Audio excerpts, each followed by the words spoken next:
también le quede esa evidencia de eso y poderla compartir y hablar tranquila. Vale.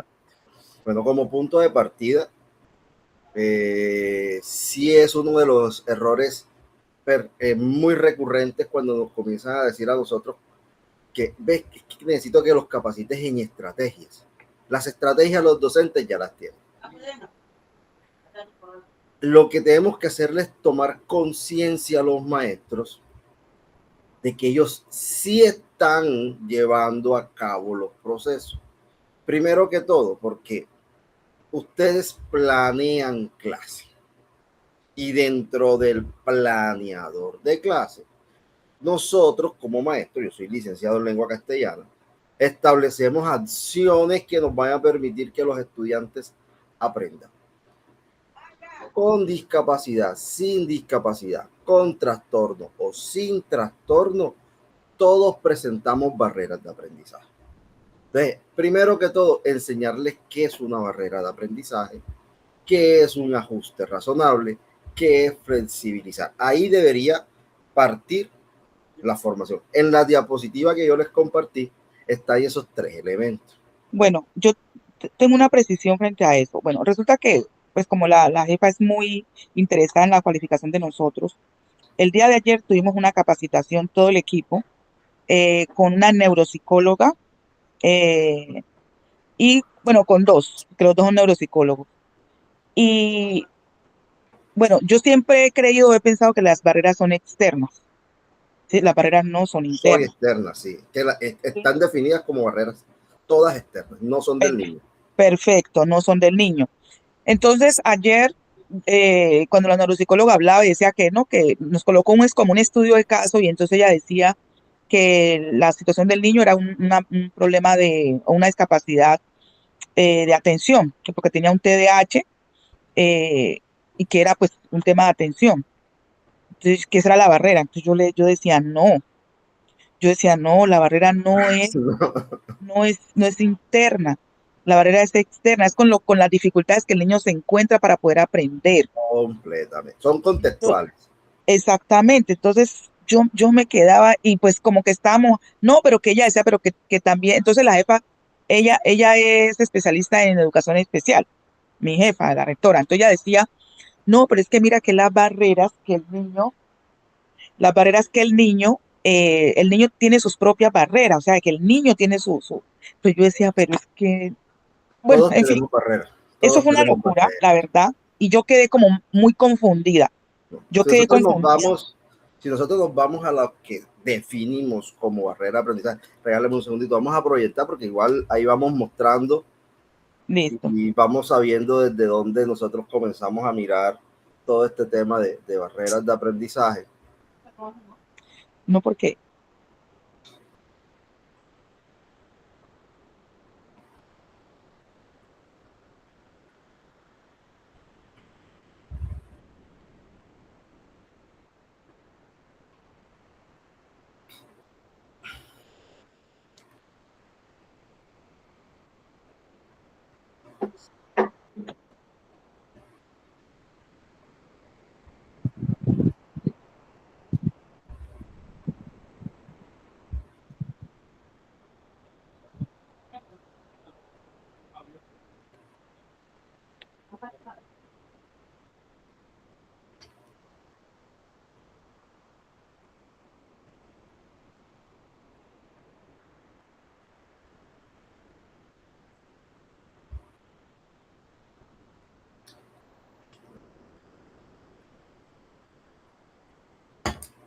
Y nos vamos a ir acá.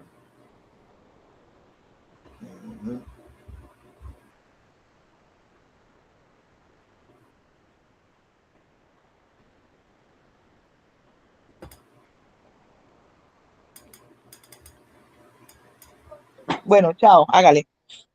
Entonces, si nosotros nos vamos aquí, vea esto que define el Ministerio de Educación Nacional. Ujú. ¿Qué es una barrera de aprendizaje y participación? Eso mismo lo mostró a mi jefa ayer.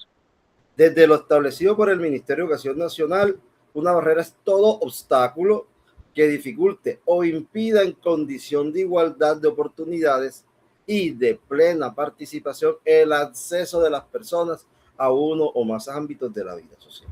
Entonces, en ese sentido, nosotros no podemos establecer que una discapacidad sea una barrera, que un trastorno de aprendizaje sea una barrera. Yo contradigo mucho de las dificultades que yo tengo con los profesionales de la salud, precisamente es esto. En ningún momento nosotros nos han enseñado que la discapacidad sea una barrera. Para ellos, como actores externos de la educación, puede ser una barrera por la interpretación que ellos hacen.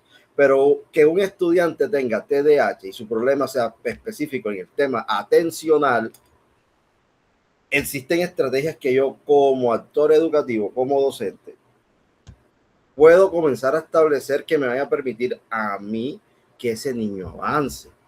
Y una estrategia, uno, es buscar que lo que yo realizo sea de su pleno gusto. Para eso el diseño universal para el aprendizaje. Entonces, yo utilizo el DUA porque es que reconozco los gustos e intereses de todos mis estudiantes. Y basado en eso, nosotros comenzamos a generar un reconocimiento. Si la discapacidad o el trastorno fuesen las barreras, en este sentido, cuando hablamos de los tipos de barreras que están aquí, en ninguno de ellos, que son ideológicas, actitudinales, pedagógicas, de organización, físicas, curriculares, culturales y políticas, nos dijeran también, mira, es que la discapacidad hace parte de. Claro. Pero en ninguno de los documentos existentes a nivel mundial establecen la barrera como algo interno, sino como qué hay afuera de la realidad, en la realidad educativa, que no está permitiendo que el estudiante avance. Una barrera, ayer usted se encontró con una barrera, que eran los neuros, con un desconocimiento desde lo que corresponde a lo educativo. Y han comenzado a confundir. Yo anteriormente no contestaba por redes nada y yo dejaba que la gente, en estos días estaba en TikTok viendo y sale un video de una profesora que decía que el PIAR es para todos, y eso es un error que se está cometiendo aquí en Colombia bastante. No. El PIAR es para todos, por eso la sentencia T040 trata de salvaguardar los derechos, y le escribí yo, qué pena, la sentencia T040 es únicamente para población con TDAH. Para población con trastornos específicos de aprendizaje está la ley 2216 de 2022. El decreto 1421 es específico para población en condición de discapacidad. Entonces, hemos hecho unas malas lecturas de la política educativa. Y aquí nosotros vamos a tomar un ejemplo sencillo que nosotros lo estuvimos abordando. Vea, se puede denotar en primera medida que existe desatención. Eso es lo que ella dice, que es la barrera, ¿cierto? Desatención por parte de los estudiantes. Sí, asimismo, dentro del aula de clases hay de estudiantes que no saben leer. Para muchos que no sepan leer, entre comillas, es la barrera de aprendizaje. Escribir, lo que dificulta al maestro que se dé una buena interacción y retrasa el trabajo que se viene llevando a cabo en el área. Por otra parte, dentro del aula se encuentran estudiantes con discapacidad. Lo que yo le estoy mostrando es un ejemplo de cómo cuando al maestro le hablan de identifica, reconoce las barreras del contexto, las describe. Esa es la forma como nosotros estamos haciendo el proceso. ¿Por qué? Porque se nos ha olvidado como punto de partida qué es una barrera de aprendizaje. Y las barreras de aprendizaje se describen de esta forma como la tenemos acá a continuación. Hay sobreprotección, indiferencia, bajas expectativas, escasos recursos, apoyos o materiales, rigidez en la forma de evaluar formas y formación de los docentes. Esto es totalmente externo. Aquí en ningún momento estamos hablando del estudiante. Ajá, correcto. Entonces, comenzar a romper ese paradigma nos va a comenzar a costar un poco en los entornos educativos, porque no están preparados en los entornos educativos para asumir en verdad lo que dice la política. Ejemplo práctico, claro, de la confusión que hay en este proceso. Yo me imagino que los negros le dijeron que hay que hacerle algo distinto a ese estudiante, que es una adaptación. Y la política educativa en Colombia no habla de adaptaciones, habla de ajustes y de flexibilización. Ajuste y flexibilización. Nos sugerían de que no hiciéramos tanto a la hora de hacer el PR, que no hiciéramos tanto, porque de pronto no íbamos a cumplir con todas las expectativas o todo lo propuesto en términos del ajuste. Entonces, que decían ellos, decían tres o cuatro ajustes y hacerle seguimiento a esos ajustes. Decía, No, ya cuando a los 3 meses se vuelvas a entregar el PR, entonces allí revisar la evolución y entonces, les dijeron que se había que entregar el PR a los 3 meses. sí, O sea, 3 meses por periodo. por periodo, sí. El PR no se entrega por periodos académicos.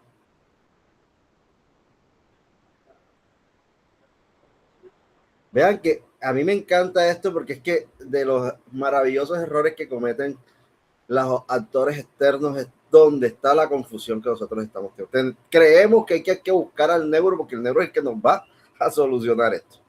Deme un segundo. Busquemos aquí decreto 1422. Y ahí usted, a mí me gusta mucho eso. Qué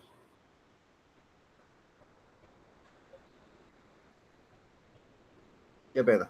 Tranquilo.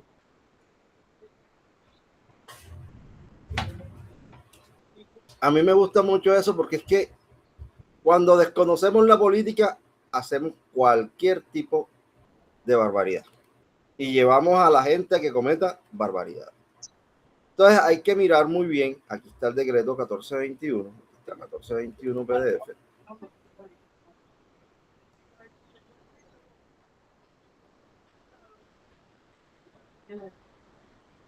Nos vamos a remitir a ese documento.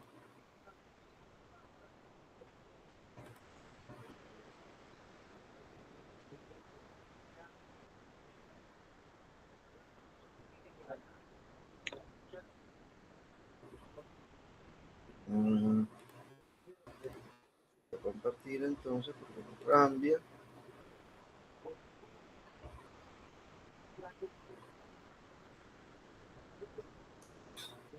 Nos vamos a venir acá.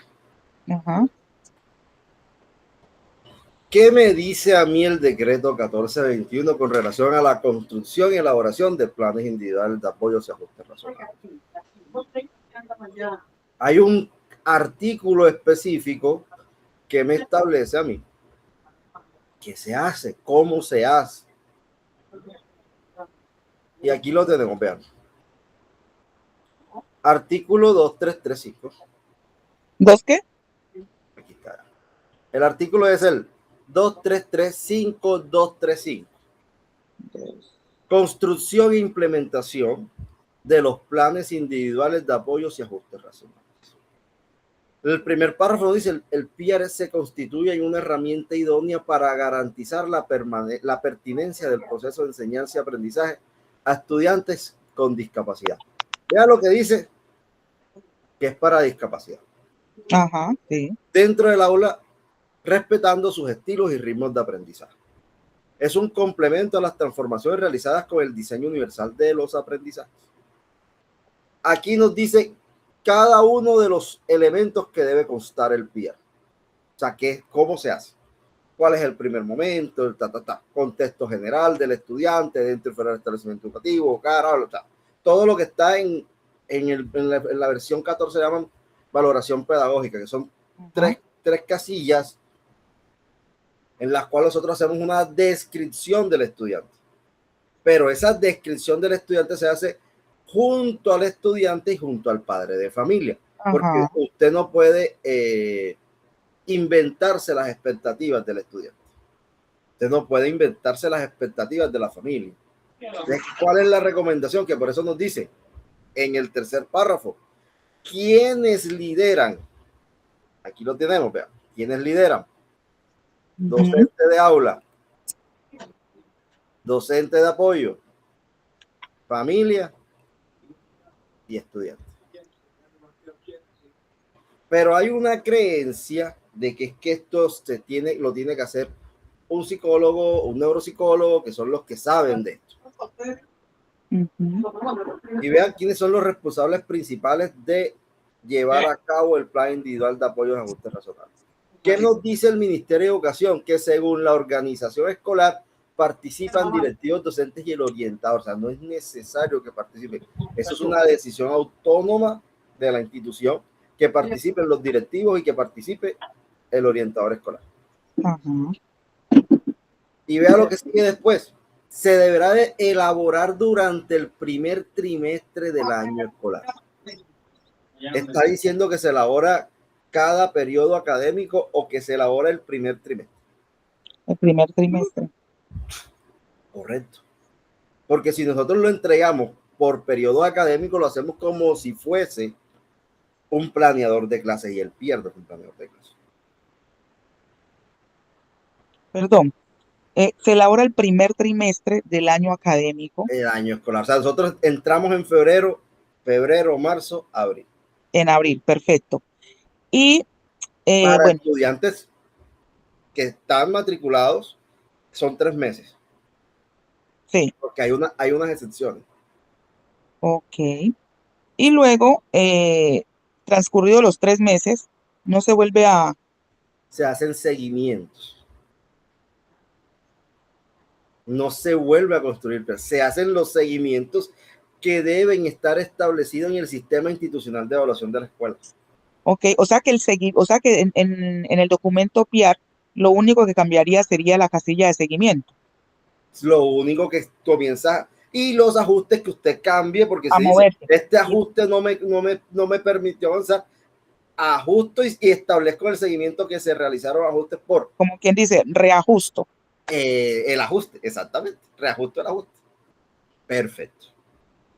Y vean que nos complicamos la vida porque colocamos al maestro a que periodo a periodo tiene que entregarme un PIAR. Y el pobre maestro logiando a ver qué invento este periodo para ese niño. Ok, o sea que si en abril ya me tocaría, ya le volvería con el padre de familia a entregarle el PIAR, sería... Apenas esté firmado, o sea, tenemos los 3 primeros meses, puede ser menos tiempo. Sí. Se firma acta 3, el anexo 3, acta de acuerdo. Se le entrega copia al padre de familia. Ajá. Y el padre de familia tiene que hacerle veeduría. Ahora bien, el padre de familia firma unos compromisos, pero nosotros como escuela estamos obviando algo muy sencillo. Y es que el padre de familia, yo siempre sugiero que firme un acta donde conozca cuáles son sus responsabilidades como familia. ¿Dónde se encuentran esas responsabilidades? En el mismo decreto. No tenemos que inventarla, ya eso existe. Okay. Y agregar las que yo vea necesarias para mi institución educativa, porque todos tenemos particularidades y queremos exigirle cosas específicas a los padres. Eso es bueno hacerlo. Cuando vayan a entregar el PIAR o cuando hagan yo siempre le digo que para el proceso de matrícula, entréguele al padre de familia. Si tienen página web, colóquenlo en la página web. Y la próxima entrega, teniendo en cuenta pues los avances o los reajustes o evolución. No se le vuelve a entregar. El padre se queda con copia y se cita para decirle se hicieron ajustes y se debe levantar un acta. Pero no se entrega más. No. Durante todo el año.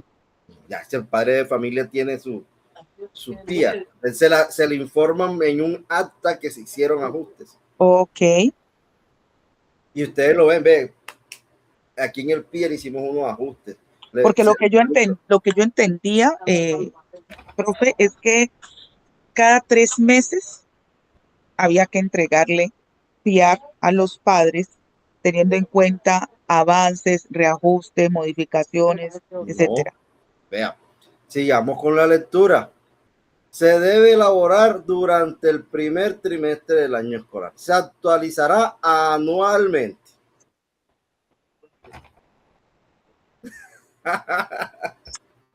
¿Sí ve? Y que la respuesta la tenemos en la política. Y vean, y facilitará la entrega pedagógica entre grados. Frente al mismo, el establecimiento educativo deberá hacer los seguimientos periódicos que establezca en el sistema institucional de evaluación de los aprendizajes existentes. Vea, esto es lo más importante, que es donde yo digo, ¿para qué está la política? ¿Para qué engañamos a la gente si la política me está diciendo que incluirá el total de los ajustes razonables de manera individual y progresiva? ¿Dónde dice que es por periodo? ¿Dónde dice que se actualiza cada 3 meses? ¿Dónde? Porque nosotros en la institución lo hacíamos cada 3 meses. No, en ninguna parte dice que es cada 3 meses. Se hace una sola vez al año y se le generan los ajustes a los ajustes que se llevan en los seguimientos. Y ahí serían las actas, solamente actas. Nosotros, ¿por qué tenemos que tener posteriormente eso? Un seguimiento y siempre citar al padre de familia y por cada citación levantar un acta. ¿Por qué? Porque el padre de familia en cualquier momento va a decir, es que a mí nunca me avisaron, es que a mi hijo no lo atendieron, voy a demandar porque mi hijo perdió el año. Los estudiantes con discapacidad sí pierden los años escolares. Sí, eso lo tenemos claro. Pero ojo con esto. No es tenerlo claro. Ustedes tienen sistema institucional que establezca la forma de evaluación del estudiante. No que mencione un capítulo que diga cómo se va a trabajar con estudiantes con trastornos y con discapacidad. Les muestro un ejemplo.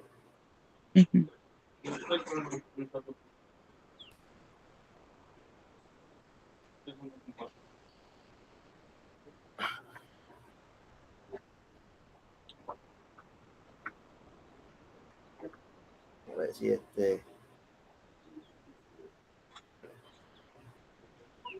Le voy a mostrar un ejemplo, sí, señor, de un sistema institucional o de un capítulo de sistema institucional. Y ya volvemos a... Vean que son pequeñas cositas que uno dice que no tienen trascendencia. Claro. ¿Por qué quiero que hablemos de el CIE? Porque uno de los grandes errores que estamos cometiendo tiene que ver en que nosotros decimos, sí, nosotros tenemos sistema institucional y nosotros tenemos claro cómo vamos a hablar. Tienen el mismo CIE de los estudiantes que no tienen discapacidad y trastorno para los estudiantes y mencionan algunas cositas para inclusión. Por lo general tienen eso. Vean, este es un capítulo y en este capítulo dice, con el fin de llevar a cabo una evaluación coherente de los procesos de aprendizaje de los estudiantes, se hace necesario que dentro del sistema del CIE se tenga en cuenta la forma de valorar a los niños, niñas, adolescentes y jóvenes que tengan condición de discapacidad, trastorno de aprendizaje o talentos excepcionales. Todos tenemos talentos excepcionales. Y usted se preguntará, profe, ¿usted por qué están lanzando ahí a los niños con talentos excepcionales? Profe, porque ustedes en las instituciones educativas tienen niños con talento excepcional en el deporte, los dejan salir antes, el niño se ausenta y no saben cómo evaluarlo. Y el niño se va 20 días y llega a desatrasarse. Llega a saturarse. O no vengan solamente este ejercicio. No tienen claro cómo van a evaluar a ese niño, ni cómo va a ser su proceso de enseñanza, si van a aplicar educación remota o si hay una plataforma y le entregan las actividades y él tiene que irlas haciendo. Eso no lo tienen definido las escuelas, ¿cierto? Entonces, ¿por qué yo hablo mucho de esto? Por algo muy sencillo. Por ejemplo, yo soy el padre de Carlitos, por decir, mi hijo no tiene talento excepcional en el deporte ni en las artes, tiene talento excepcional en la parte tecnológica, pero Andrés se va todos los días a las 11 de la mañana, no termina jornada escolar, por ende siempre deja de ver algunas asignaturas que están en el último bloque, nunca las ve y no sabemos cómo las gana. Y yo como padre de familia voy y le digo a la escuela, bueno, yo también quiero que mi hijo salga a las 11 de la mañana y paso la solicitud. La institución educativa me va a decir, no, papá, qué pena, eso es solamente para Andrés porque Andrés es deportista. En el manual de convivencia dice eso.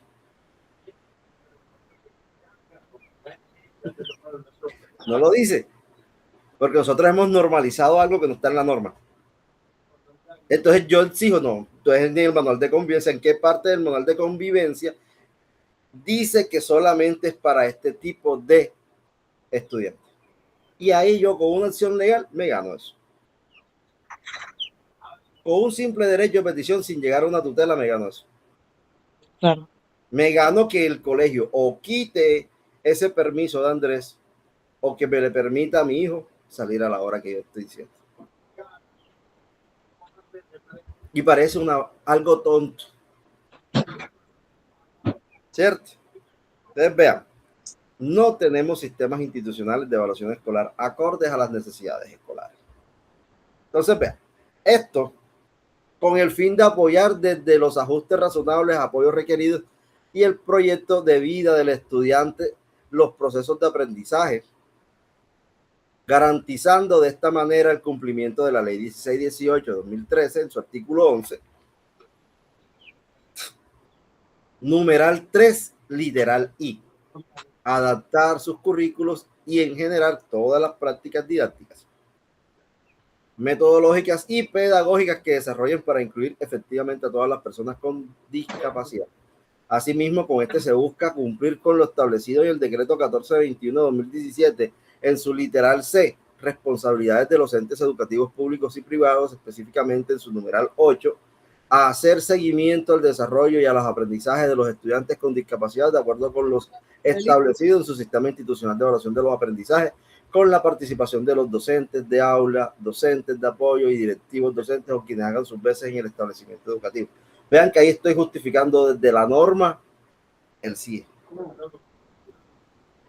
En ese mismo sentido, se tiene en cuenta lo establecido desde la Directiva 04-2018, la cual dicta unas orientaciones con el fin de garantizar la educación inclusiva basada en ajustes razonables y apoyos necesarios que permitan llevar a cabo el aprendizaje de los estudiantes con discapacidad.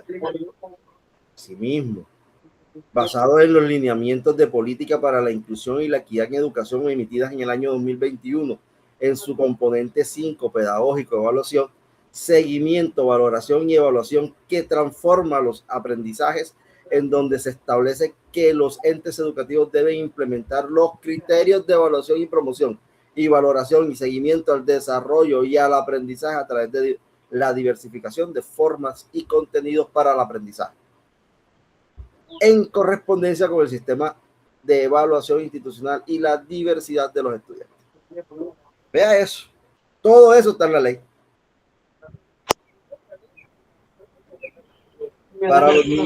Para los niños de primera infancia.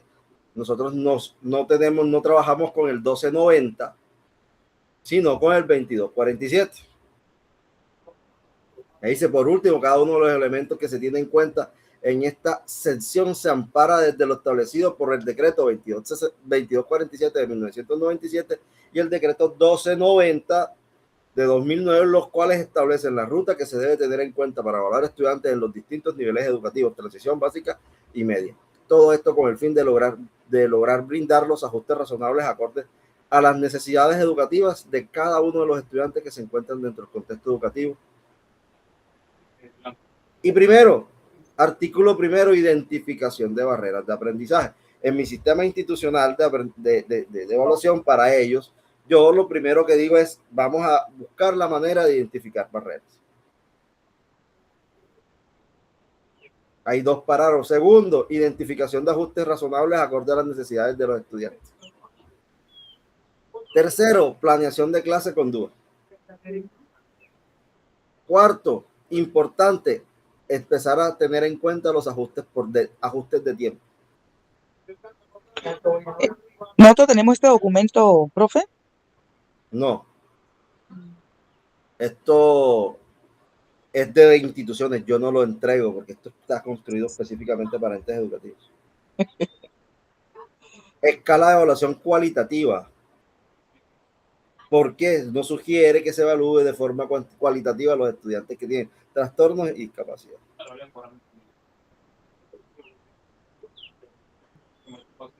Entrega de informe periódico. Está bloqueado. Vea. Entrega de informe periódico. Se establece que periódicamente se van a entregar los informes y aquí yo creo que establezco que se van a citar a los padres de familia por situaciones específicas. Artículo 7, seguimiento al PIA. Y aquí establezco en la semana 5 del periodo académico con el fin de establecer los avances de los estudiantes basados en los ajustes razonables. O sea que a mitad de periodo yo reviso. Es una estrategia. Eso cada institución lo hace como quiere. Ya. Se llevará a cabo visitas a los hogares de los estudiantes con el fin de reconocer los avances y el apoyo que recibe desde el hogar. Anexo 3. Reunión con los padres de familia o acudientes. Y ahí uno comienza a establecer, según mi institución, cómo se hace.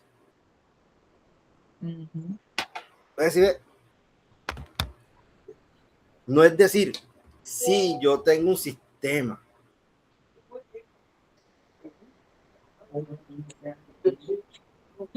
Pero no tengo nada que diga yo apoyo a los estudiantes con discapacidad.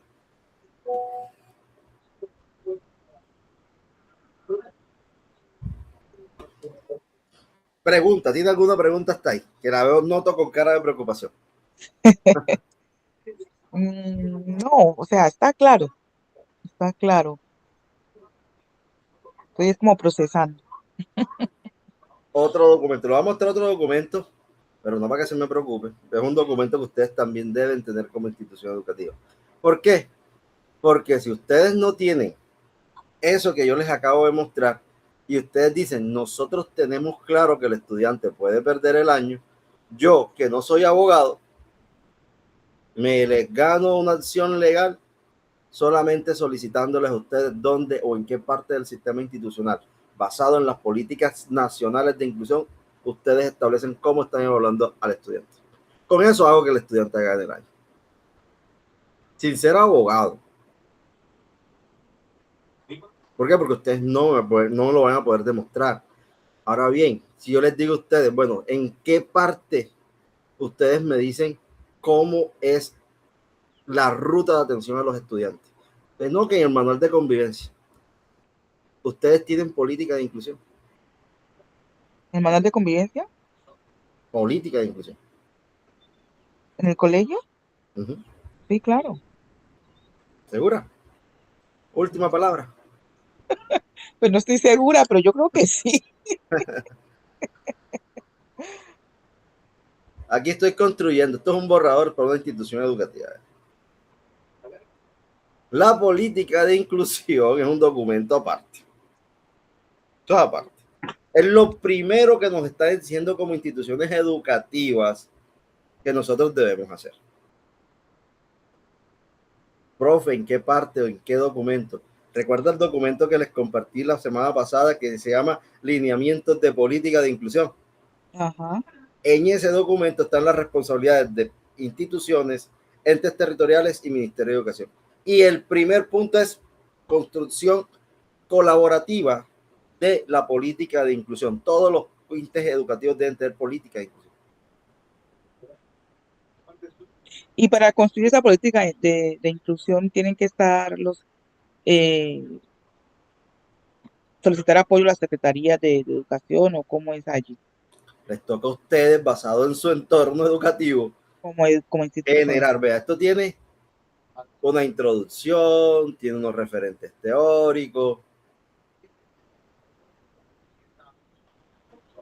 Aquí, por ejemplo, habla de las clases de apoyo, currículo, enseñanza, tiene política de inclusión de la institución educativa Antonio Nariño, fundamentación normativa y teórica de la educación inclusiva. Aquí tenemos algo, tenemos contexto nacional, dimensión de la educación inclusiva, vean, cultura inclusiva, política, práctica inclusiva. Tenemos los objetivos. Doc, o sea que las instituciones educativas que trabajamos con inclusión debemos tener esa política. Todos. Yo voy a preguntar, no estoy segura, pero pues yo creo que... Principios que orientan la política institucional educativa Antonio Nariño. Y acabamos, mire, participación, participantes del proceso de inclusión, actores externos, profesionales de secretaría, profesionales de entidades gubernamentales, profesionales de entidades de salud, bienestar familiar. Este es el convenio que ellos tienen con mis empresas. 2, con Corporación Latinoamericana de Educación Virtual y Corporación Apolineos. Se firmó un convenio de acompañamiento, por eso a ellos no les sale tan costoso este proceso. Me explica a los actores internos, que son los directivos, cuáles son sus funciones, docente de aula, docente de apoyo pedagógico, estoy a la espera si a ellos les vaya a brindar desde Secretaría el docente de apoyo pedagógico, si no esto se quita. Padre de familia, estudiante, comité de inclusión. Pregunta, ¿tenemos comité de inclusión? Vea que todavía no hemos llegado al tema de las estrategias, porque ya le voy a decir cómo usted va a trabajar. Pero esto usted también lo debe tener claro. Y más que como orientadora escolar, creen que usted tiene que tenerlo todo. Y esto, usted lo único que va a decir, vea, se debe construir esto, cómo está el sistema institucional de evaluación escolar. Y esto son solamente, esto es de a poquito. No podemos implementarlo todo, ni querer implementarlo todo, porque ustedes pueden decir, bueno, la meta de este año, profesores, es que nosotros a fin de año tengamos la política de inclusión y comenzarla a implementar el próximo año. Y se actualiza el CIE también. Comité de inclusión tienen en la institución, conformado no. Con acta, debe existir. Eso 2017 salió también la política del comité de inclusión. Funciones del comité de inclusión, y esto es muy importante. Ruta de atención para los estudiantes. Identificación, caracterización pedagógica por dimensiones, remisión a profesionales de apoyo, ajustes razonables, seguimiento y evaluación, prácticas inclusivas institucionales. Y acá venimos, responsabilidad de los actores, responsabilidad de los padres de familia, responsabilidad de los docentes, y todavía me falta ruta de atención a estudiantes con diagnóstico de discapacidad. ¿Cómo si me llega el diagnóstico voy a actuar yo? ¿Cuál es la ruta? Recibo, le entrego un recibido al padre de familia, se cita al comité de inclusión y se comienza. Esa ruta tengo que crearla según mi estructura institucional. Ruta de atención a estudiantes presuntivos de discapacidad y trastornos de aprendizaje. Debe existir una ruta. ¿Cómo voy yo a trabajar si presumimos que un estudiante tiene? Ruta de atención a estudiantes con trastornos específicos de aprendizaje. Me llegó el estudiante diagnosticado con trastorno específico de aprendizaje. Y la ruta de atención a estudiantes con TDAH. Llegó este estudiante diagnosticado con TDAH. Eso me hace falta. Y aquí estoy hablando del documento de matrícula. Estoy terminando de construir algo para esa institución educativa. Esto que va a permitir a ustedes tener claridad sobre lo que pueden realizar, cómo se realiza, para qué se realiza, y asimismo ustedes tengan pues cómo salvaguardarse de cualquier acción legal. Nosotros estamos expuestos claramente a acciones legales por desconocimiento de la política. Y es algo que nosotros debemos comenzar a hacer. Tenemos muchas cosas que no hacemos, muchísimas, pero tenemos nosotros que buscar la forma de hacerlo. Vea, son pequeñas cositas. Yo siempre digo a mí, yo le pregunto a las personas, vean, tienen, sí, nosotros tenemos, nosotros hacemos, pero en verdad si nos vamos a la realidad, cuando yo les muestro los documentos, dicen, no, nosotros eso sí, de esa manera no lo tenemos. Entonces, vea que esto lo que nos va a permitir a nosotros es tener un poco de amplitud, de claridad con relación a eso. Punto de partida, listo. Vamos a tener que organizarle la formación a nuestros maestros. Hablábamos de que el punto de partida, lo que yo puedo sugerirle, es que hable de esto. Barreras de aprendizaje. ¿Qué es una barrera de aprendizaje? ¿cómo podemos nosotros identificar barreras de aprendizaje? Las barreras de aprendizaje se identifican de dos maneras en los contextos educativos. Hay barreras generales y hay barreras particulares. Una barrera general es que mi institución educativa no cuente con rampas para población con discapacidad física o movilidad reducida. Eso es una barrera. Que las luminarias de mi aula de clase no sean las mejores y no tengamos suficiente luz. Es una barrera. Que la pizarra o tablero se encuentre manchado es una barrera. Que los baños no tengan los apoyos para que la persona con movilidad reducida pueda pararse posterior de hacer una necesidad es una barrera. Pero esas son barreras generales que nosotros identificamos. Ajá. Pero existe otro tipo de barreras que únicamente el maestro puede identificar. Y esas barreras son particulares. Yo voy a planear mi clase. Y nosotros creemos que porque tengo lo último en tecnología, y vamos a colocar un ejemplo concreto, vamos a utilizar el tablero digital.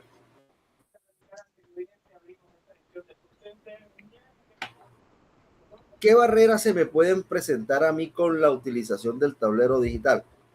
Una, que se me vaya la luz.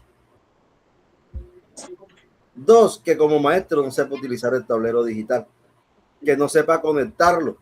Y si no sé conectarlo, comienzo a buscar la manera de conectarlo y se me van 15, 20, 30 minutos de mi clase y mis estudiantes sin hacer nada. Eso es una barrera. Y ahí estamos hablando de una barrera política porque falta de formación docente para.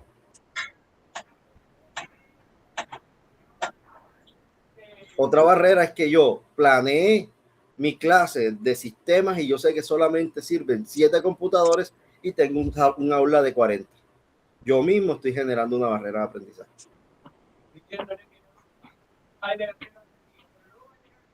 Barrera, que el aula de clases que yo tengo pegue a una cantina, a una calle, a un lugar donde todo el día hay ruido. Eso es una barrera de aprendizaje. Entonces, por ejemplo, si vamos a utilizar la pizarra, que mi letra sea muy pequeña, es una barrera de aprendizaje. Que los marcadores no tengan suficiente tinta, es una barrera de aprendizaje. Que los colores de los marcadores que yo utilizo no sean adecuados, es una barrera. Que el sol refleje en mi pizarra, es una barrera. De todas las barreras que le he mencionado, ¿cuál es del estudiante? Ninguno. Entonces yo como maestro digo, no, es que el estudiante tiene baja visión. No, el ajuste tráigalo un poco más adelante y ya. ¿Cuál es otro ajuste? Trabaje todo lo que tiene que ver con la parte auditiva. Si tiene baja visión, aumente el tamaño de la letra de los textos. Eso es un ajuste razonable. Entonces, las barreras son contextuales, todo es del contexto. Porque una persona con discapacidad, lo único que se lo diferencia con nosotros es que el contexto, la realidad, le va a dar barreras visibles e invisibles que no le van a permitir avanzar. Barrera actitudinal, rechazo, menosprecio, son barreras. Sí, claro. Entonces, ese tipo de acciones, por ejemplo, no estamos preparados.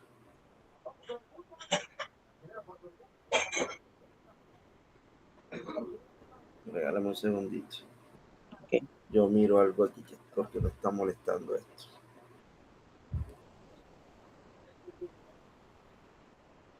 Claro. ¿Por qué estamos por qué nosotros como a programar por no persona? Nosotros no estamos preparados para la atención de la población con discapacidad y por eso generamos muchas barreras. Tenemos una concepción de mundo que no permite que nosotros podamos avanzar en el reconocimiento de esos niños. Son población que quizás, por ejemplo, un niño autista tiene altas capacidades por lo general.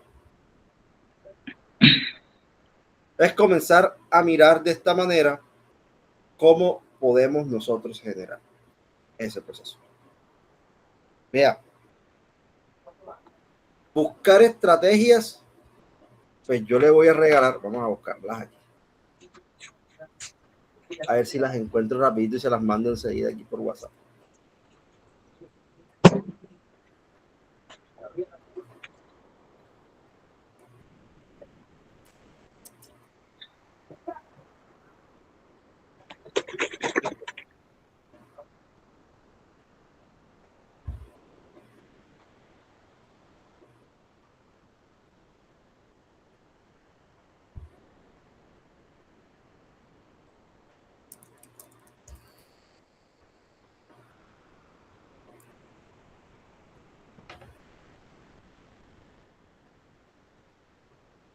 Ya las encontré.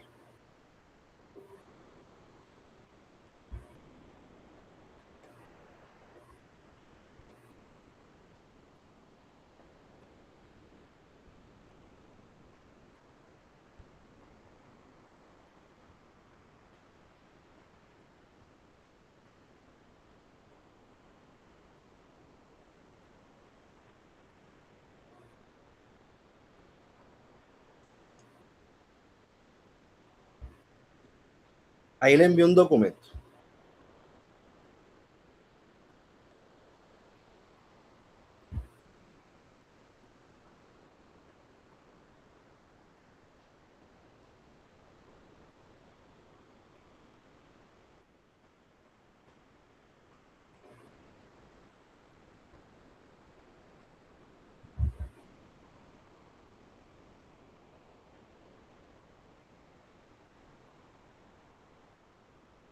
Estrategias.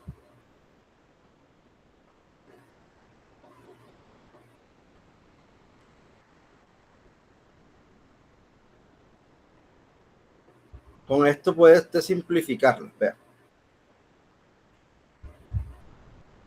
Puede basar su charla en esto.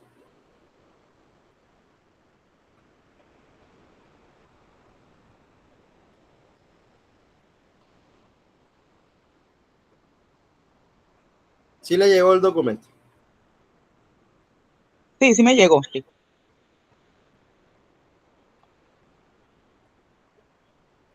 Okay, Este perfecto. documento es un documento muy sencillo, un documento que yo me tomé el trabajo de neciarlo y hacerlo a partir de lectura. Y ellos qué dicen, es que no sé qué hacer. Listo. Para el estilo de aprendizaje auditivo, ustedes pueden utilizar grabaciones, podcasts, discusiones grupales, lectura en voz alta, canciones y ritmos. Aquí hay creación de canciones y ritmos que ayuden a reconocer entrevistas y entrevistas simuladas, recitación y repetición, aprendizaje a través de narración, juego de palabras y memotécnicos. Si nos vamos a lo visual, mapas conceptuales, cuadros sinópticos, fichas visuales, diagramas y gráficos, presentaciones visuales, uso de colores y resaltadores, maps, aquí vea. Aquí tiene usted toda su capacitación. La organiza y les va diciendo. Sí, señor.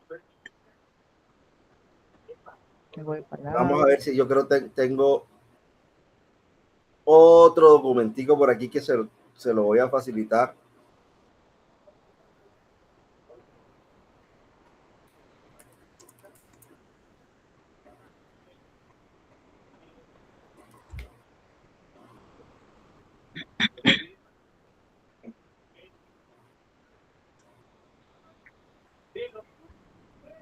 que se llama ajustes razonables, ajustes.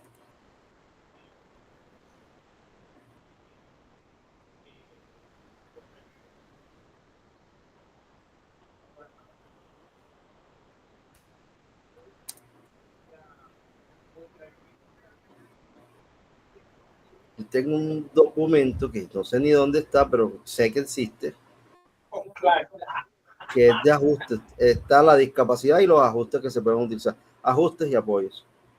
¿Me lo pueden mandar mañana o más tarde? Tengo que buscarlo. Sí, yo se lo comparto. Sí. Y con eso usted puede generar ese proceso. Yo, ¿verdad? Sí lo busco con calmita para Sí. usted tiene la formación, ¿qué día? El lunes. Sí. Yo Bueno, la tengo. Tengo la grabación, tengo todo, gracias a Dios.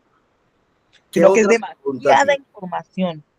Sí. Entonces, uno va como o sea, como que empieza y como que le llama la atención esto otro y se mete, pues así me ha pasado, ¿no? Entonces yo estoy mirando todos los archivos, yo miro el nombre y lo abro y empiezo a leer, pero luego Bueno, miré vea. otro que, Ahí dentro del material hay una cartilla. Hay una carpeta que tiene una cantidad de cartillas. Y esas cartillas tienen actividades sí, para trabajar por discapacidad. sí, Por ejemplo, le vaya a comenzar a preguntar mucho por la discapacidad cognitiva. Hay un documento que trae acciones que yo puedo trabajar para estudiantes con discapacidad cognitiva. No recuerdo el nombre ahorita. Entremos a la carpeta. listo. Entremos a la carpeta.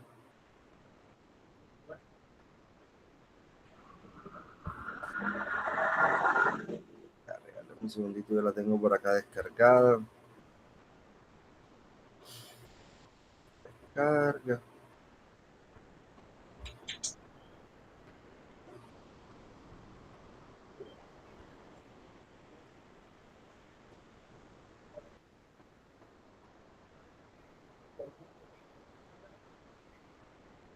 Material de lectura.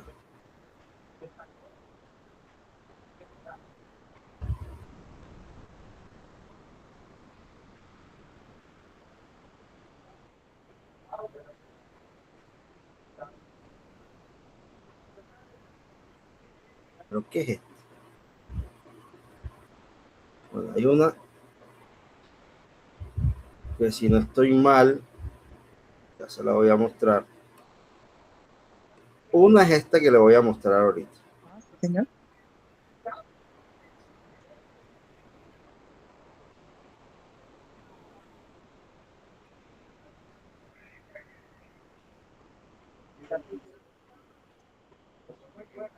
Una es esta.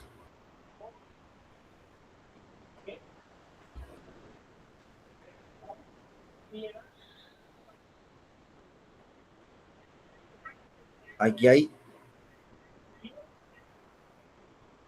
muchos aspectos importantes. Vamos a ver.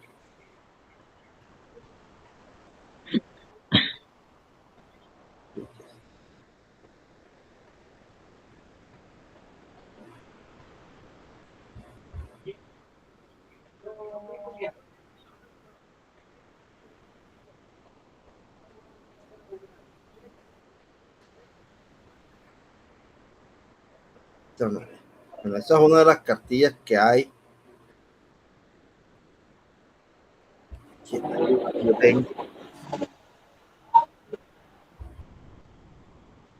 Ujú. Planeador, otros. Vamos a ver si está acá. Material de lectura.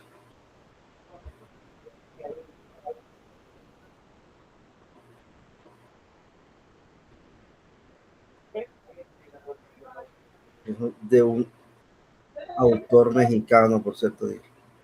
A veces de la discapacidad. Vamos a buscarla acá. Yo sé que yo la tengo, pero yo tengo tantas cosas. El año pasado me robaron la computadora y tengo todo regado. Dios mío. Mm. Y compré una y al mes la dañé. Ay, Estoy con una viejita que tenía por ahí. Pero no sé dónde tengo mi información. Tanta cosa que tengo yo. Bueno, aquí yo creo que Después, aquí puedo. Tiritín, psicología educativa, DUEPIA, diseño universal para el aprendizaje, seminario, curso, data, curso diplomado, DUEPIA, estrategia. Yo creo que aquí está. Material de lectura. Y aquí este retraso.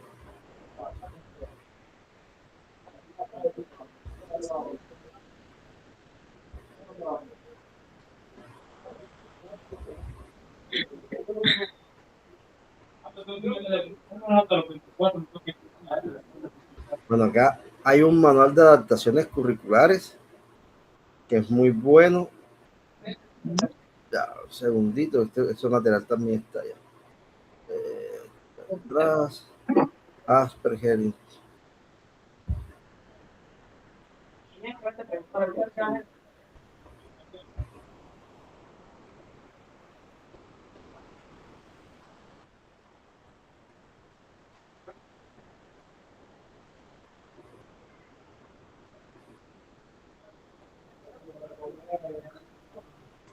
Aquí hay una, se la voy a mandar enseguida. Yo creo que esa no la tenemos allá.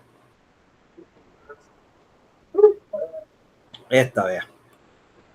Guía de apoyo, creo que sí está. Guía de apoyo técnico pedagógico de necesidades educativas especiales. ¿Por qué esta cartilla dice necesidades educativas especiales? Porque son antes de 2017.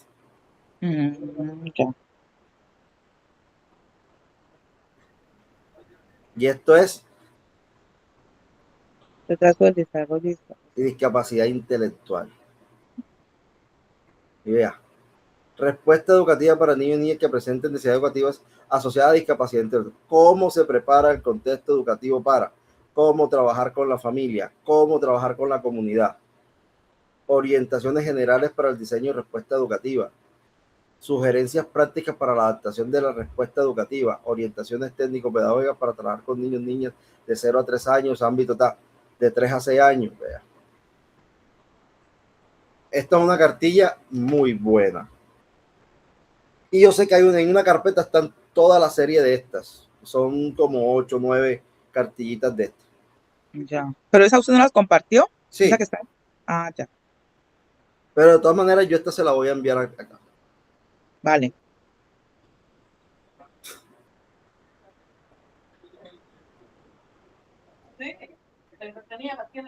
Porque hay mucha información. Ahora De, bien, ¿qué otra inquietud tiene? no, básicamente la verdad es como eso, era eso. O sea, como tener estrategia, elementos a la hora de poder eh, Fundamental. aportarle exactamente Recomendación. eso, Ahora una aportarle a los. recomendación. Sí, señor. Con los profes, para hablarles de esto, usted tiene que ser muy estratégico, dado que aquí la responsabilidad de la creación de acciones educativas es de ellos, no suya. Su función como orientadora escolar no es pedagógica. Usted no sabe de las áreas del saber, no es su deber, porque usted tiene una profesión específica. Sí, Los señor. únicos que, por ejemplo, hablando de eso, le voy a regalar un ejemplo de algo. Creo que no está allá, pero te lo voy a regalar. Hay unos ejemplos de clases planeadas en lo que nosotros hicimos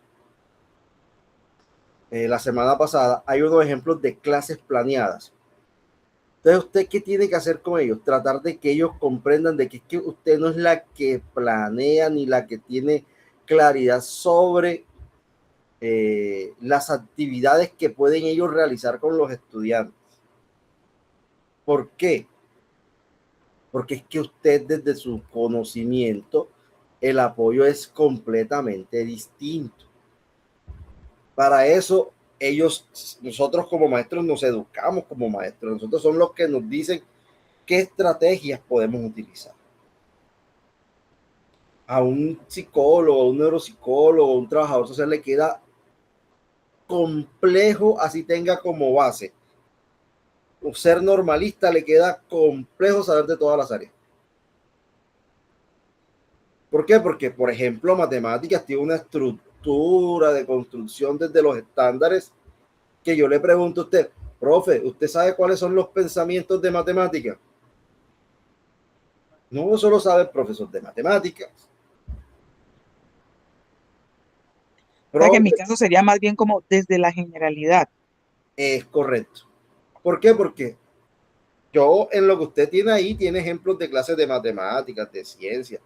Yo me he puesto a hacer porque yo soy docente y comienzo a mirar la estructura del currículo y comienzo a explicarla. Por ejemplo, usted puede hacer un ejercicio, bueno, que lleven las mallas curriculares y comiencen ellos a mirar si la malla curricular está bien estructurada. La vaca sagrada de los colegios son las mallas curriculares y la mayoría de los colegios no tienen las mallas de manera correcta. Sí, es verdad. ¿Por qué? Porque usted va a revisar lo que dice la malla y ni siquiera tiene la estructura establecida por el ministerio.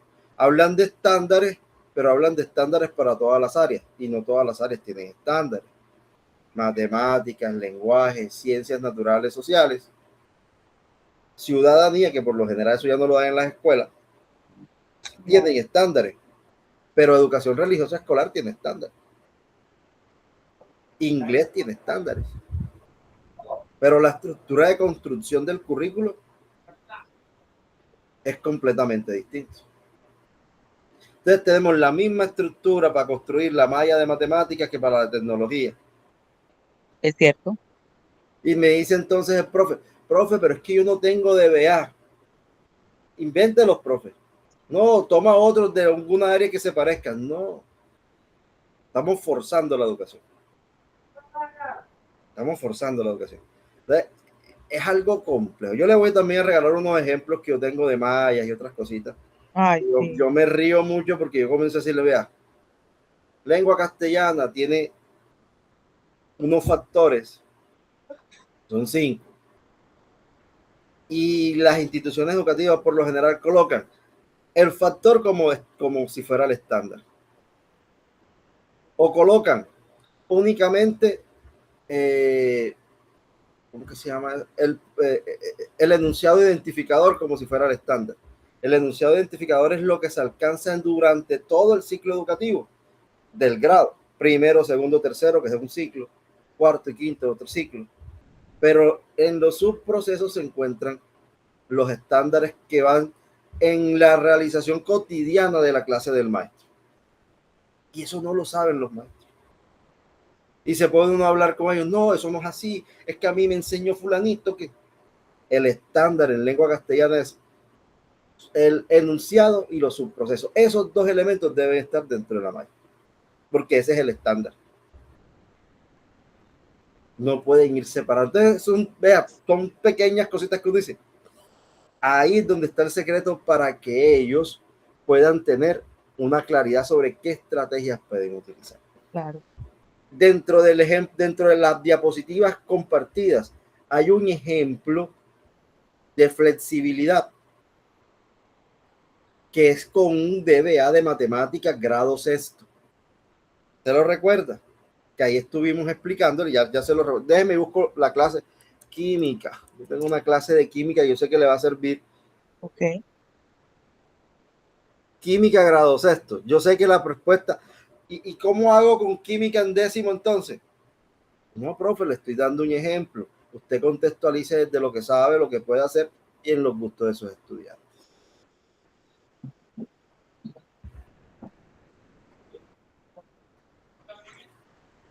Clase.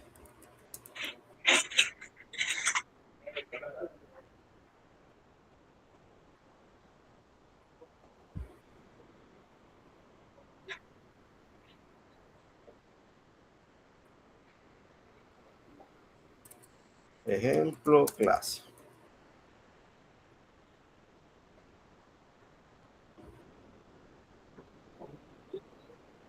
Vamos a ver, yo creo que en esta presentación la tengo.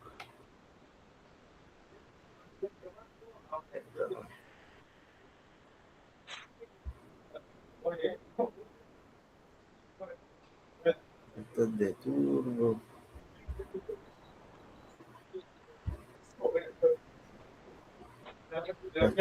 Excepcionales.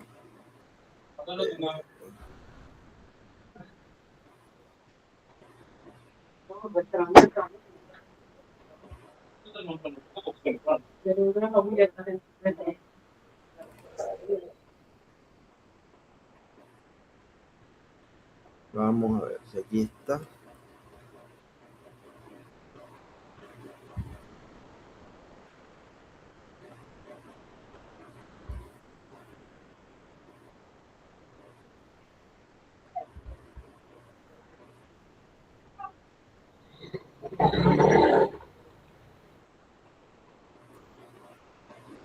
Química, química, química, química.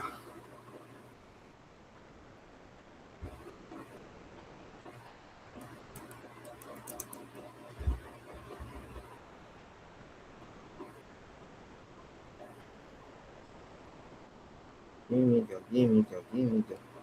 Yo lo tengo yo. Aquí debe estar. En un enredo yo con mi información más Tranquilo, bonita. tranquilo, profe. Busque. No, hombre, no. Tengo que sentarme a organizar todo. Hay un ejemplo de una clase de química, grado sexto, y es un ejemplo de clase de la tabla periódica con los superhéroes.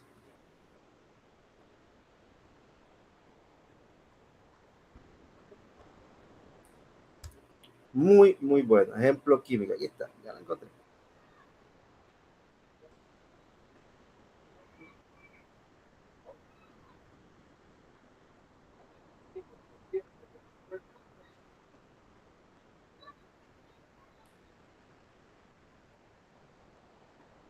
Y está con diseño universal para el aprendizaje. Uy,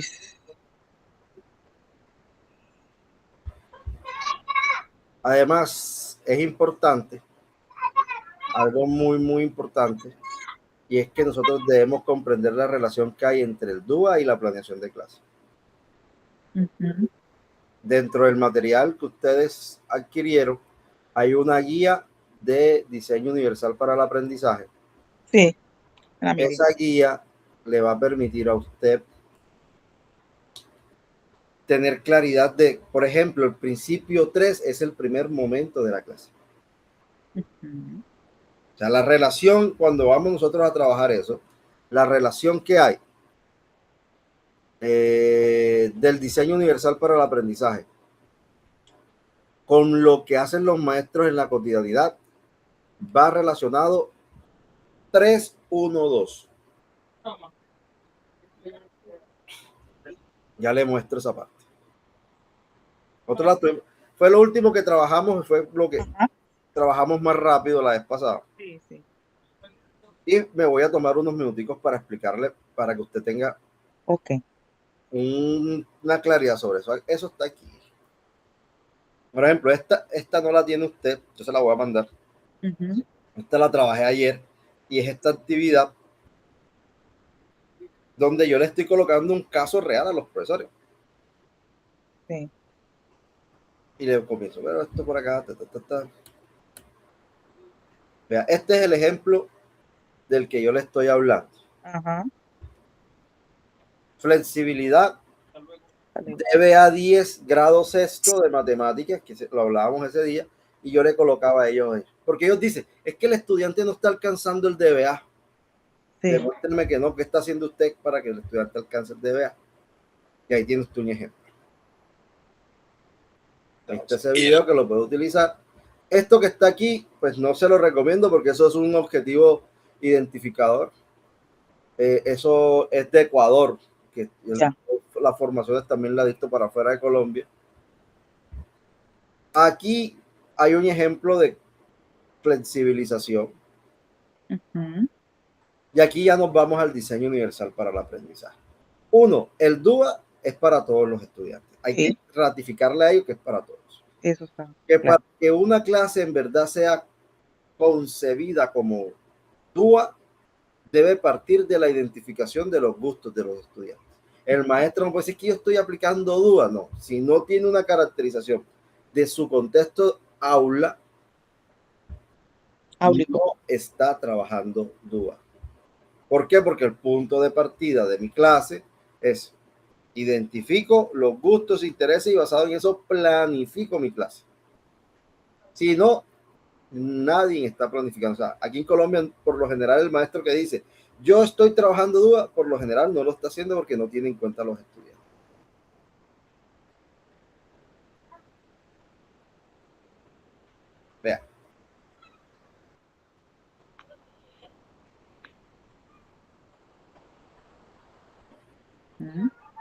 ahí tenemos la estructura. Yo lo trabajo así, 3, 1, 2, porque yo quiero enseguida darle un enfoque pedagógico a lo que es el diseño universal para el aprendizaje, que ellos comprendan que sí lo hace. Principio 3 del DUA, el para que vea, para qué, el qué y el cómo. Son las tres mismas preguntas de la educación por competencia. El qué es el saber, el cómo el saber hacer y el para qué el saber ser. Profe, eso yo no se lo coloqué, eso también hace parte del DUA. Cuando uno comienza a leer todo lo que es los componentes, ellos hablan del qué, del cómo, del para qué, y esos son los mismos elementos de la educación por competencia. Que por cierto, este año cumple 20 años de haber salido o de que estemos implementando supuestamente en Colombia la educación por competencia. Pero nunca la hemos implementado, ¿verdad?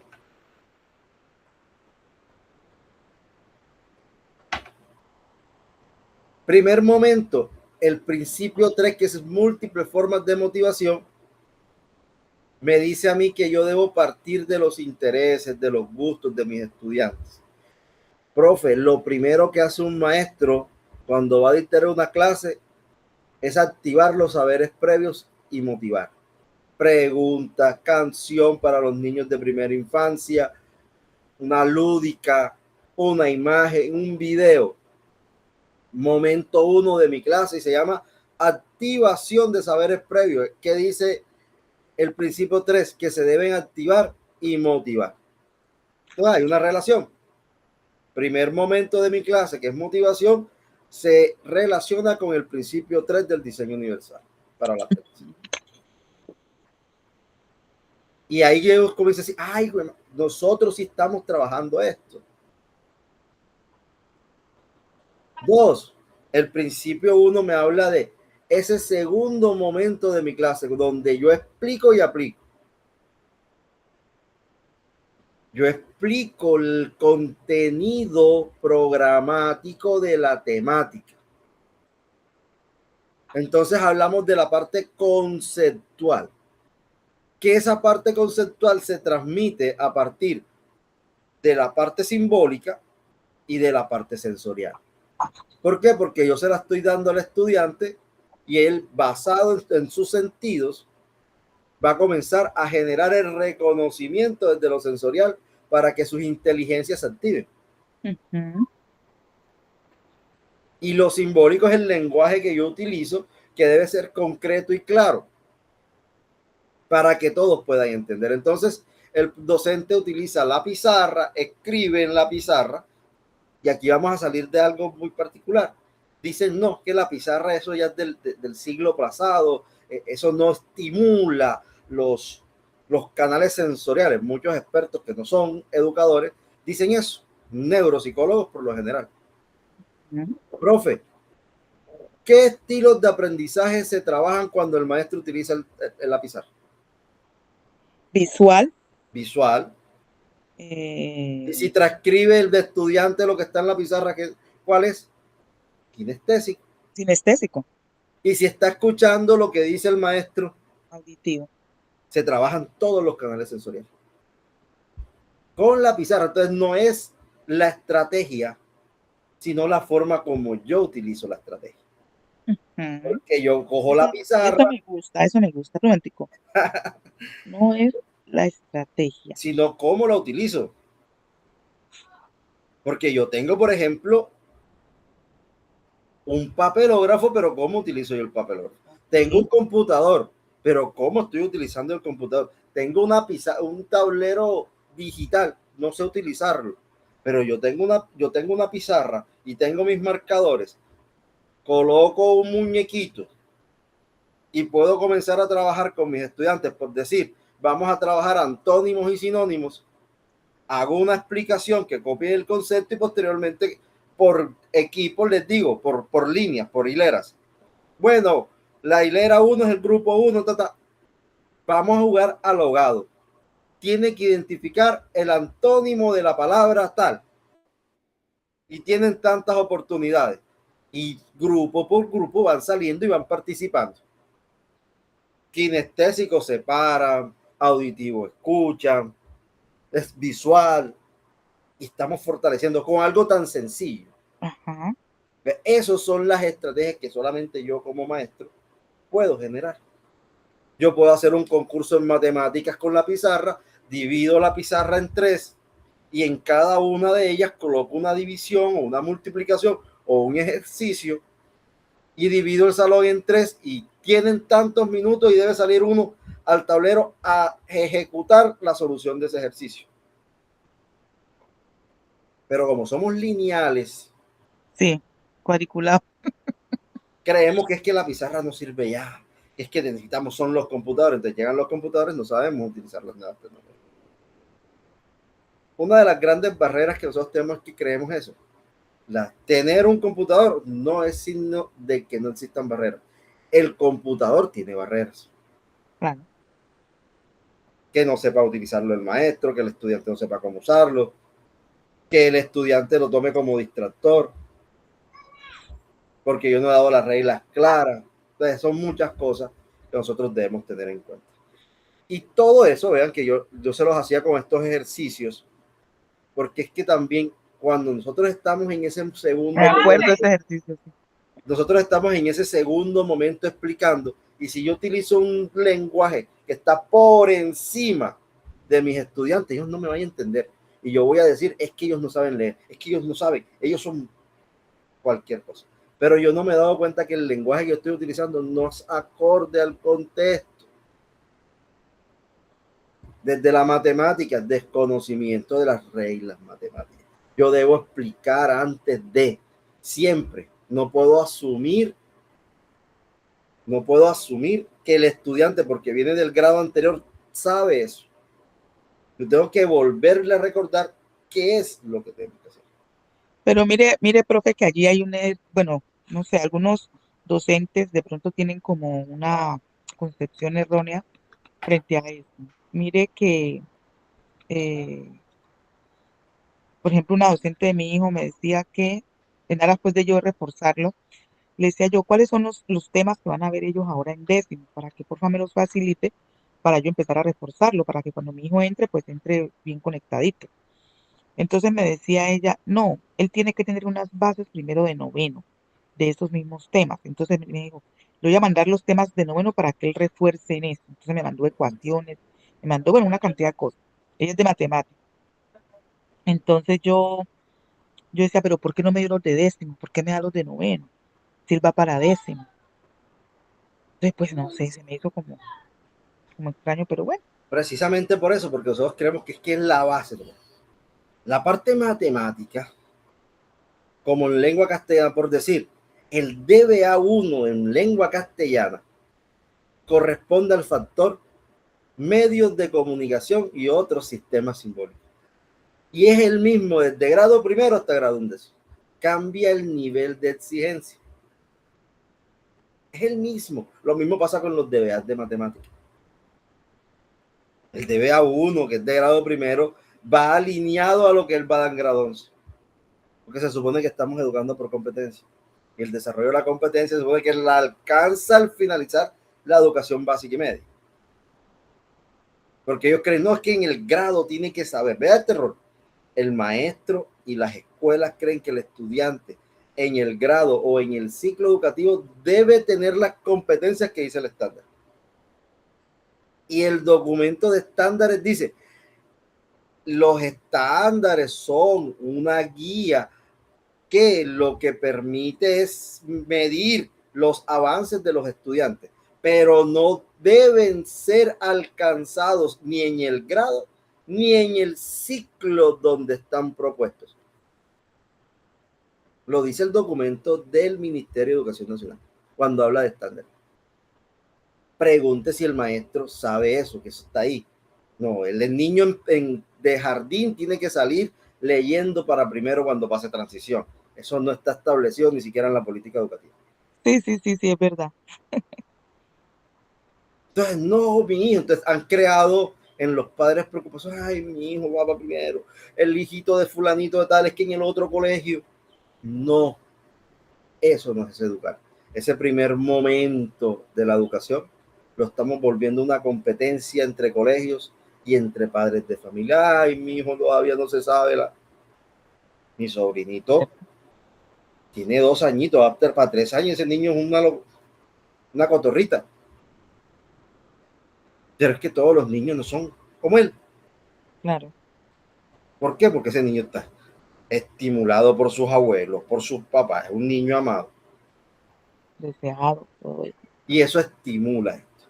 Sí, Entonces, claro. a comparación de sus compañeritos, que estudian en un colegio estrato 5, Ujú.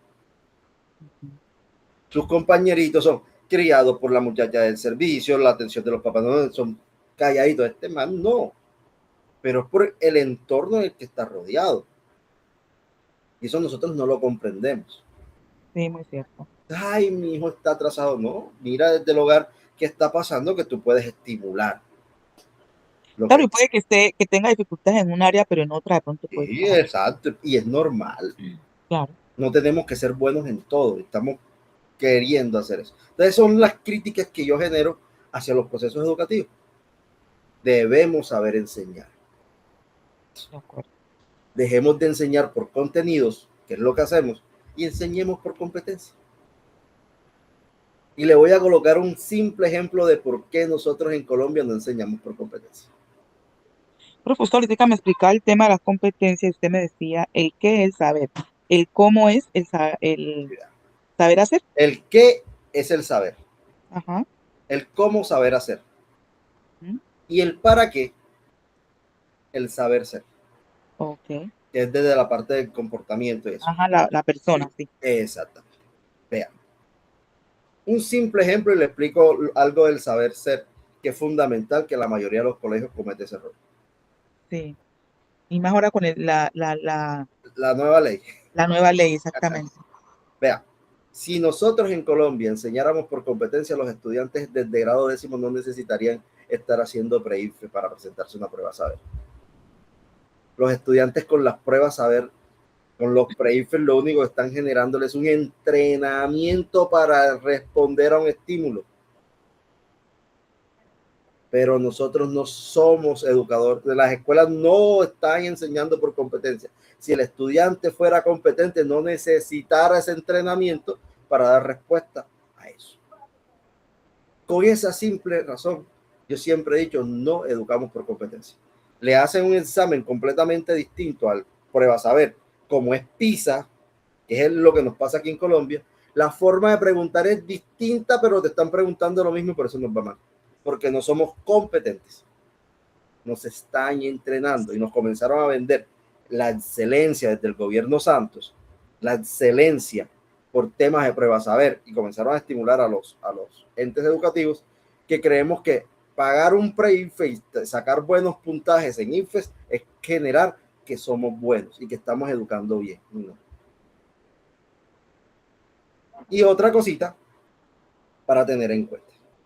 Cuando hablamos del saber ser, el saber ser no se evalúa, no tiene porcentaje.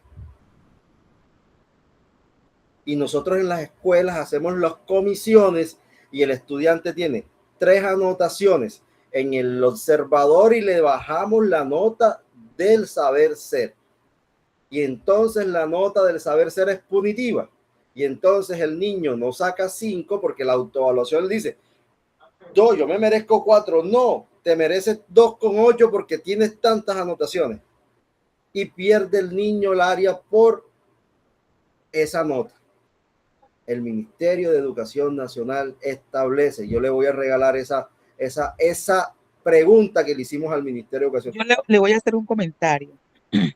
Resulta que el año inmediatamente anterior, yo además de ser la orientadora escolar, trabajo con ellos el tema de una asignatura que le hemos llamado vida plena, que es lo que antes tiene que ver pues con el ser, la ética, bueno, todo eso. Resulta que en el grado primero, primerito, una niña con muchas dificultades porque la niña tenía, pues no sabe leer ni escribir. Entonces, llegó un momento en que yo dije, no, pues esta niña no puede aprobar el área de vida plena porque la niña no lee ni escribe. Entonces, ahora que usted menciona eso, el papá de ella dijo que iba a hacer un derecho de petición porque yo no podía, porque como estamos trabajando el tema de emociones, manejo de emociones, identificación y manejo de emociones, que eso eran aspectos que tenían que ver con el ser y que yo no podía colocarle una nota a la niña, porque con el simple hecho de que ella pudiera identificar las emociones básicas, ya ella tenía una Aprobada. competencia. Exactamente, entonces yo me ponía a pensar y yo dije, señor, tiene toda la razón. Yo dije, él Y no tiene podemos toda la decir, razón. sí, y no podemos decir que no leen, que no escriben. No leen ni escriben lo que yo quiero que lea y escriba. No, pero es que en ninguna asignatura, porque de hecho No yo lee y decía, escribe lo que yo quiero que escriba. bueno, sí, señor, yo decía, bueno, pero es que tampoco es competencia mía como orientadora y docente de vida plena, Sí. sino competencia de la profesora de español, preocuparse porque ella, pues, Yo le hago una pregunta. La sí, niña cuando usted la llamaba por su nombre respondía. totalmente, Seguía instrucciones. totalmente. Está leyendo. Respondía de forma oral. Sí.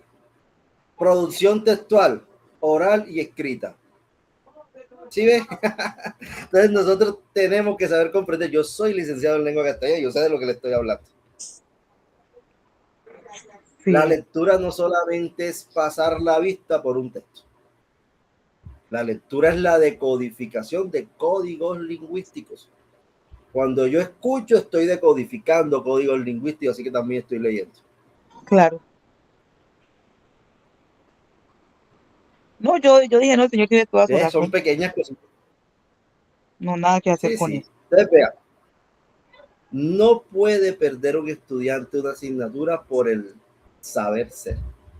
Y no se puede calificar porque son procesos completamente distintos y no tiene que ver nada con lo académico. Si un estudiante pierde la asignatura o pierde el año por la baja nota en el saber ser, el padre de familia que tenga un poquitín de conocimiento hace que ustedes le pasen el año al hijo, al niño.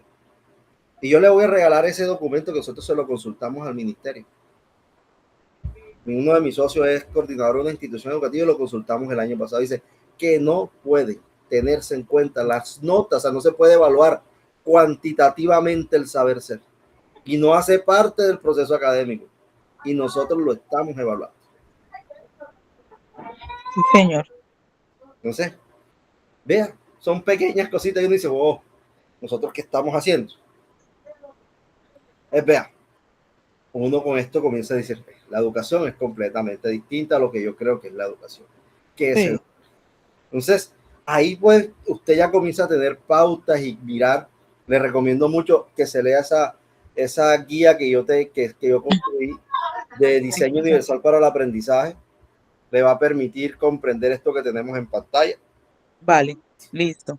Aquí tiene un ejemplo que lo puede contextualizar con algún texto o algún escritor que tenga en la zona. Este es David Sánchez Juliá, escritor loriquero. Yo lo utilizo mucho porque es narración oral y escrita. Ajá. Y con esto yo lo único que hago es comprobarle a los maestros que los DBA no se trabajan individuales. Porque el maestro planea clase y dice, este periodo académico voy a trabajar el DBA 1 y el DBA 2. Y resulta que durante todo, con todo lo que nosotros hacemos en las acciones educativas, actividades, talleres, lúdicas, por ejemplo, si yo le mando al estudiante a leer un documento y después le digo, hazme un mapa mental, ¿cuántos DBA estoy alcanzando? Primero, produce diversos tipos de textos, DBA 8. Segundo, crea organizadores gráficos.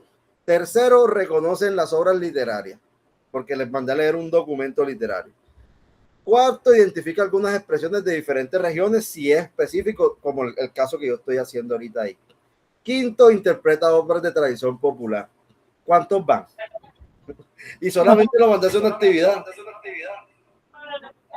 Entonces desconocemos la función de los DBA. Claro.